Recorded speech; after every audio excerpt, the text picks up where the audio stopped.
بسم اللہ الرحمن الرحیم۔ السلام علیکم معزز سامعین، آج ہم بات کریں گے کہ حضرت ابوبکر صدیق رضی اللہ تعالیٰ عنہ جب قرآن مجید کی تلاوت کیا کرتے تھے تو اہل مکہ کے کافر لوگ ان کو تنگ اور پریشان کرتے۔ یہ دیکھ کر ایک قبیلے کے سردار نے حضرت ابوبکر صدیق رضی اللہ تعالیٰ عنہ کو اپنے پاس رکھ لیا۔ حضرت ابوبکر صدیق رضی اللہ تعالیٰ عنہ نے بھی حبشہ کی طرف ہجرت کی، مگر جب آپ رضی اللہ تعالیٰ عنہ مقام برق الگماد میں پہنچے تو قبیلہ کارا کا سردار مالک بن دغنا راستے میں ملا اور دریافت کیا کہ کیوں اے ابوبکر، کہاں چلے؟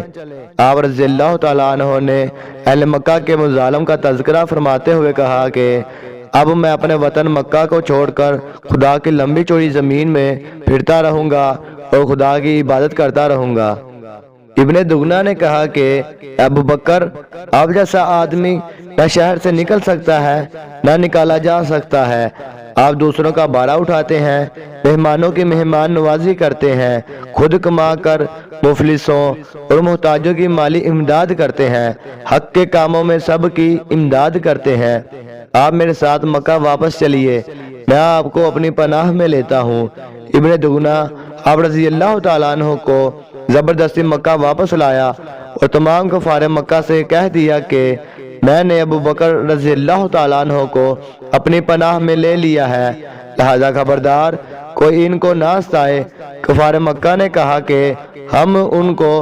اس شرط پر منظور کرتے ہیں کہ ابوبکر اپنے گھر کے اندر چھپ کر قرآن پڑھے تاکہ ہماری عورتوں اور بچوں کے کان میں قرآن کی آواز نہ پہنچے۔ ابن دغنا نے کفار کی یہ شرط کو منظور کر لیا اور حضرت ابوبکر رضی اللہ تعالیٰ عنہ چند دنوں تک اپنے گھر کے اندر قرآن پڑھتے رہے، مگر حضرت ابوبکر رضی اللہ تعالیٰ عنہ کے جذبہ اسلامی اور جوش ایمانی نے یہ گوارا نہیں کیا کہ معبود ان باطل لات و عزیاء کی عبادت تو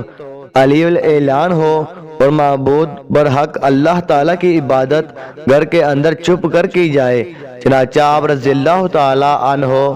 نے گھر کے باہر اپنے صحن میں ایک مسجد بنا لی اور اس مسجد میں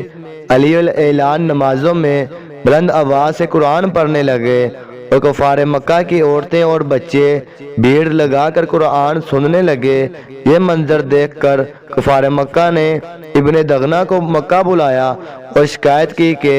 ابوبکر گھر کے باہر قرآن پڑھتے ہیں، جس کو سننے کے لیے ان کے گرد ہماری عورتوں اور بچوں کا میلہ لگ جاتا ہے،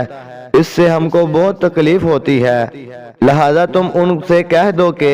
یا تو وہ گھر میں قرآن پڑھیں ورنہ تم اپنی پناہ کی ذمہ داری سے دستبردار ہو جاؤ۔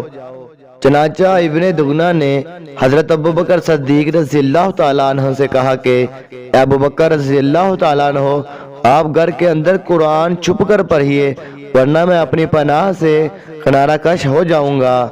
اس کے بعد کفار مکہ آپ کو ستائیں گے تو میں اس کا ذمہ دار نہیں ہوں گا۔ یہ سن کر حضرت ابوبکر صدیق رضی اللہ تعالیٰ عنہ نے فرمایا کہ اے ابن دغنا، تم اپنی پناہ کی ذمہ داری سے الگ ہو جاؤ، مجھے تو اللہ تعالیٰ کی پناہ کافی ہے اور میں اس کی مرضی پر راضی ہوں۔